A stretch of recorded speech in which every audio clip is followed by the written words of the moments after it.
पिंडकारीने झडपिला, अंजनीने तो सेविला. महाराज म्हणतात पिंडकारीने झडपिला. विघ्न ओढावे जर जास्त विलंब केला तर विघ्न ओढावेल, जास्त कार्यक्रम केले की चपटी चपडीची कार्यक्रम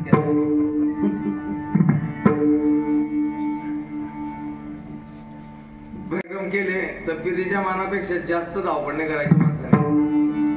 माझ्या तब्येतीकडे पण तुम्ही अंदाज लावू शकता, जास्तीत जास्त 8-15 दिवस टिकीन बा. हा ना, ऐका आधी धावपळ झाली, कथा इकडे विपळ तिकडे विपळ तिकडे विपळ, गावाचा सप्ताह ते सगळं आपल्याला. पण काय त्या मारुतीसाठी सगळं करावं लागतं नाही का. आणि क्षमतेपेक्षा जास्त धावल्यानंतर दम लागतो, बरोबर आहे की नाही. क्षमतेपेक्षा जास्त धावले की माणसाला दम लागतो, पण क्षमतेपेक्षा जास्त धावायला सुद्धा दम लागतो. थोडस असं डगमग किंवा असा गडबड करतोय. माझं मला लक्षात येत होतं की कदाचित जर पडला जर काही झालं तर पाऊस वाढलेला आपल्याच गाडी घेऊन वाटलं काही तुमची काही गाडी घेऊ नका तुमची, पण मी काही जाणार नाही, मी मरणार नाही, तुम्ही काळजीच करू नका. तुमच्या गावात शक्यच नाही, तुमच्या गावी कोणत्याच गावात मरणार नाही. छातीला हात लावून सांगतो मी मरणार नाही. का? जोपर्यंत ज्ञानोबारायांच्या मधुकरीचं ऋण माझ्याकडून फिटत नाही तोपर्यंत ज्ञानोबाराय मला मरू देणार नाही. ज्या दिवशी ज्ञानोबारायांच्या मधुकरीचं ऋण फिटून जाईल त्या दिवशी देव जरी समोर आला तर ज्ञानोबाराय म्हणतील बाळा चल, झालं तुझं संपलं, चल लवकर. ऐका, पिंडधारीने झळपिला अंजनीने तो सेविला. अंजनी मातेने त्याचं सेवन केलं अंजनीच्या तपासाठी. इकडे कौसल्या माता, सुमित्रा माता यांच्या हातात एक एक पिंड आहे. कैकेयी मातेच्या हातातला पिंड घार आली उचलून घेऊन गेली. त्या गाडीने तो पिंड किती दिवस आकाश मार्गामध्ये फिरवला अंदाज? 1 दिवस, 15 मिनिटं, अर्धा तास, 2-4 मिनिटं, काही नाही, 7 दिवसापर्यंत फिरवला. ऐका, त्या गाडीने तो पिंड आकाश मार्गामध्ये 7 दिवसांना फिरवला. महाराज तुम्ही एवढं ताकदीने कसं सांगता तो की 7 दिवसापर्यंतच फिरवला? कारण रामनवमी ते हनुमान जयंती 7 दिवसाचा अंतर आहे. पिंड प्राशन झाल्यानंतर 7 दिवस तो तिकडे फिरवला, म्हणजे इकडे प्राशन झाला आणि 7व्या दिवशी तिकडे अंजनी मातेला दिला.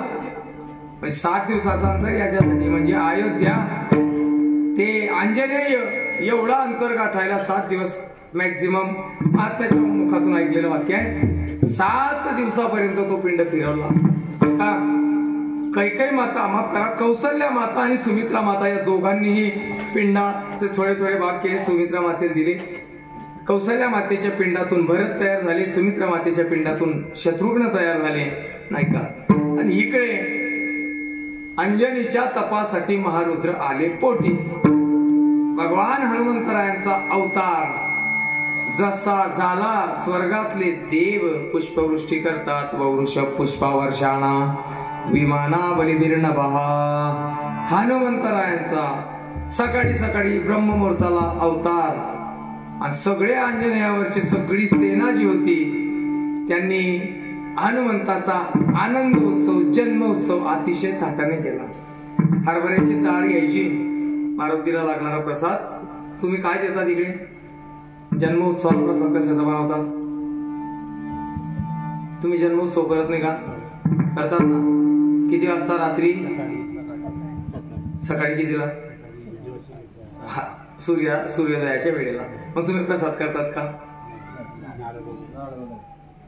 नारळ फोडतात का? मग आता एक ऐका, चांगली गोष्ट आहे ती, ते करा तुम्ही. पण पुढच्या वर्षापासून हरभऱ्याची डाळ भिजू घालायची आणि त्याच्यामध्ये थोडासा गुळ घालायचा आणि तो प्रसाद वाटायचा. हा प्रसाद हनुमंताला अतिशय प्रिय आहे. मी हे कालच्याच दिवशी रामायणात वाचलं. बरेच लोकांच्या मुखातून पण ऐकून मला शंका असली की मी विचारतो, याला त्याला फोन लावत राहतो. आबा पोपट महाराज का सारखेडकर, शास्त्री महाराज, आबा या असं काय आहे, असं विचारत राहतो. विचारल्याने माणूस लहान होत नाही आणि विद्यार्थी दशेतल्या माणसाला कधीच कमीपणा राहत नाही. ज्ञानोबारांकडे, हनुमंताकडे एकच प्रार्थना आहे, जोपर्यंत मी जिवंत आहे तोपर्यंत मला विद्यार्थी दशेतच ठेव. विद्यार्थी दशेतला माणूस शिकत राहतो आणि स्वतः शिक्षक झाला की मग त्याचं थांबतं, पैसाही येत असेल पण त्याचा अभ्यास मात्र थांबतो. ऐका, हरभऱ्याची डाळ घ्यायची आणि तो प्रसाद द्यायचा, थोडस काही जास्ती नाही. तो मारुती बाप्पा काही तुम्हाला 5-6 आदलीची डाळ मागत नाही. थोडस बघ तुमच्या हिशोबाने जेवढे लोक असतात तेवढ्या लोकांना पुरेल असा छोटासा प्रसाद करायचा. अंजनी मातेच्या दारामध्ये आनंद उत्सव सुरू झाला. हनुमंताला असंख्य नाव आहेत. वज्र हनुमान मारुती, केसरी नंदन, बजरंग बली, हनुमान, मारुती हे नाव हनुमंताला आहे. आता प्रत्येक नावाच्या मागे वेगवेगळी शैली. मारुती नाव का पडलं?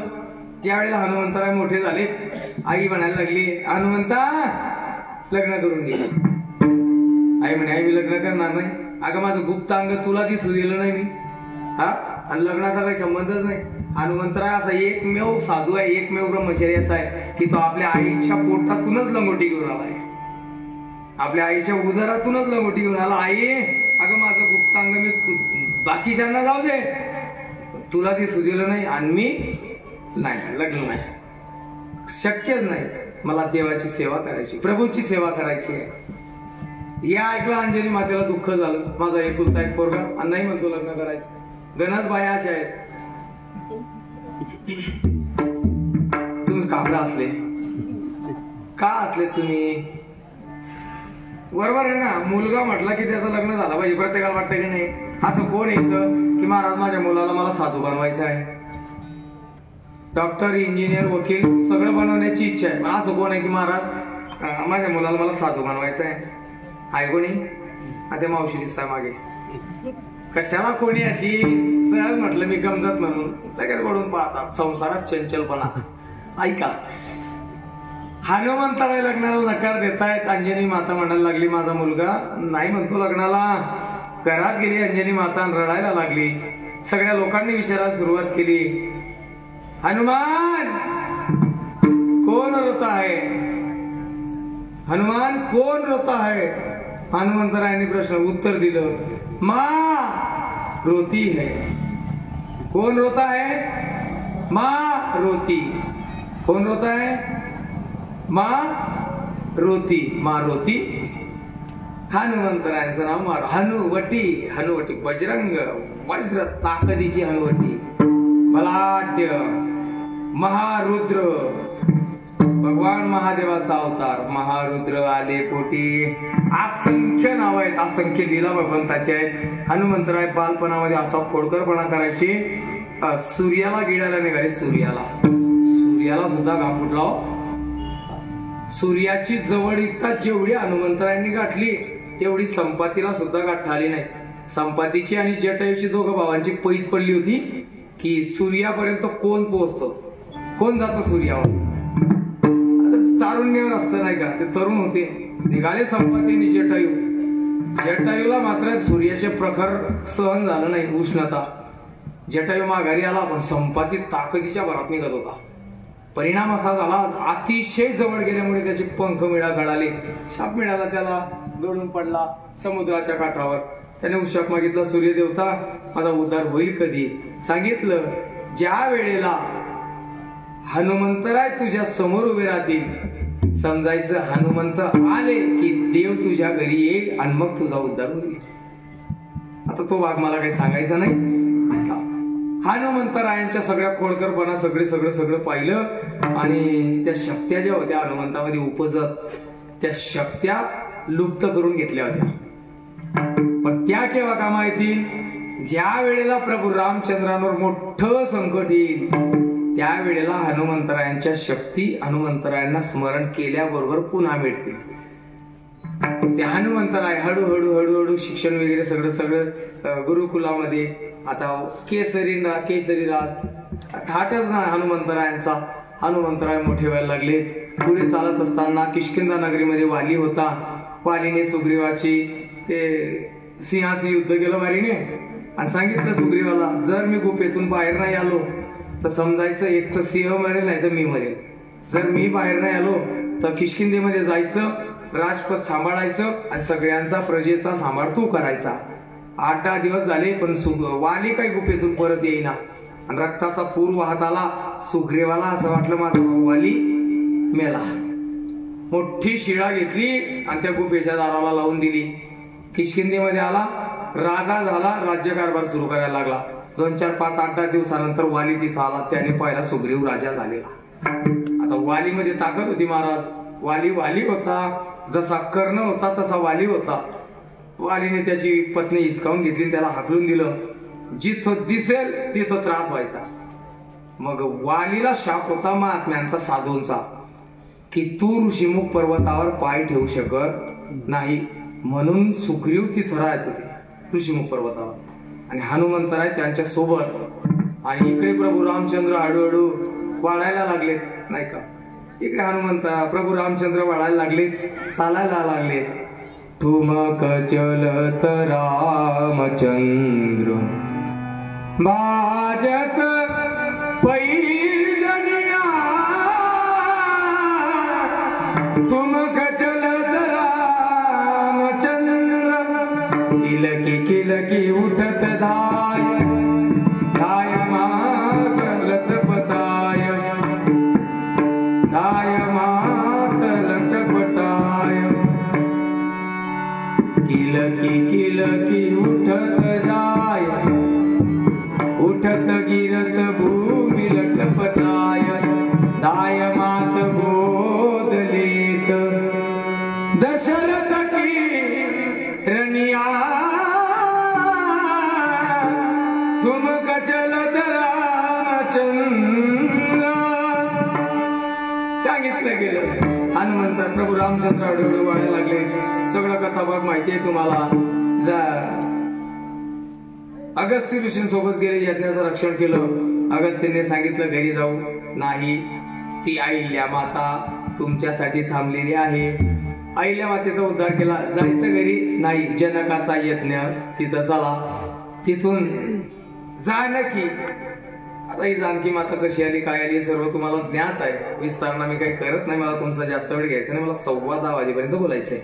ऐका, जानकी माता, जानकी मातेचा पण होता का, तर जानकीने ज्या वेळेला परशुरामजी जनकाकडे आले, शिवधनुष्य हातात होतं, शिवधनुष्याला आसन दिलं, आसनावर ठेवलं आणि परशुराम जनकासोबत फिरायला गेले.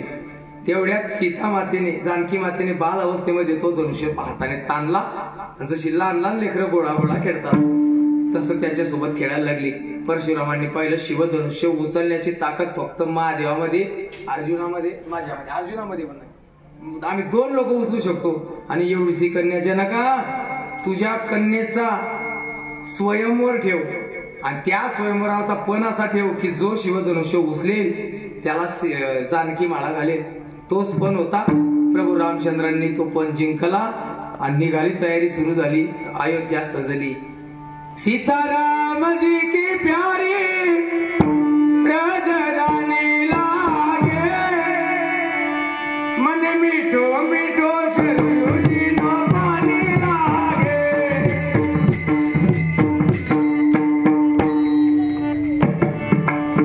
म्हणावं की खूप वाटत.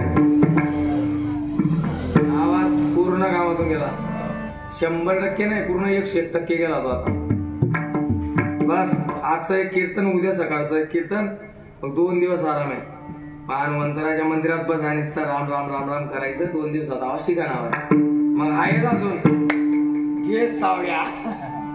ऐका, प्रभू रामचंद्र आई साहेब निघाले वनवासाला. येणार आहे माझा राम. शबरी माता वाट पाहते. येणार आहे, येणार आहे, येणार आहे. जानकी माता म्हटले मला जाण्याची गरज नाही, पण खरं सांगतो ज्या हनुमंताच्या भक्तीचं ओझं रामावर झालंय ते ऋण कुठेतरी उतरलं पाहिजे, म्हणून मला जावं लागेल. जानकी माता प्रभू रामचंद्रांना म्हटले देवा, जनकामध्ये तुम्ही पुढे आले बरोबर. जनका मिथिलेतून तुम्ही पुढे चालत होते, तुमच्या मागे मी चालत होते की नाही? म्हणे हो. तुम्ही पुढे चालत होते का नाही? हो. मी मागे चालत होती ना? हो. मग आता इथून पुढे मी पुढे जाणार, तुम्ही माझ्या मागून यायचं. आणि एक याच्यामध्ये अजून एक बारकावा सांगतो तुम्हाला. आपल्या घरात जर एखादा चांगला पोरगा असेल, चांगला म्हणजे जो गोड बोलतो, जो गोड बोलतो, अभ्यासात हुशार आहे, सगळं सगळं त्याचं व्यवस्थित आहे, तो पोरगा घरामध्ये कोणाला आवडत? सर्वांना आवडतो ना. जो पोरगा अतिशय गोड बोलतो, अतिशय शांत आहे, अभ्यासात हुशार आहे, कामं सगळी करतो, तो पोरगा सर्वांना आवडतो का नाही? आवडतो. आणि एखाद्या घरामध्ये जर समजा असाच असला 24 तास पड्यावंत पारदान, तो कोणाला आवडतो? घरामध्ये तो कोणाला आवडत नाही. जरी तो कोणाला आवडत नसला पण त्याच्या आईला आवडतो की नाही? कसा जरी असला तो, कसाही असो नाही तर कसाही असो, त्याच्या आईला आवडल्याशिवाय राहत नाही. त्याची आई काय म्हणते, नको जाऊ दे, जसा असेल तसा, उशिरा येईन, कसा येतो काय येतो, जेवतो का नाही जेवतो, म्हणून भाकरा काढून ठेवते. दुर्जन जरी असला तरी आईला आवडतो. जानकी माता म्हटली, मी या जगाची जगत माता आहे, त्या नियमाने रावण माझा पुत्र आहे. तो वाईट जरी असला तरी त्याच्या उद्धारासाठी मला पुढे जावं लागेल. देवाला सांगितलं, देवा मी पुढे जाणार, तुम्ही माझ्या मागे या. आले, सगळं घडवून ठेवलेलं सगळं नियोजित देवाचंच होतं. गेले इकडे नाम साधना हनुमंतरायांची चालली आहे. अतिशय ताकदीची साधना हनुमंतराय करतायत. राजा राम राम राम, सीता राम राम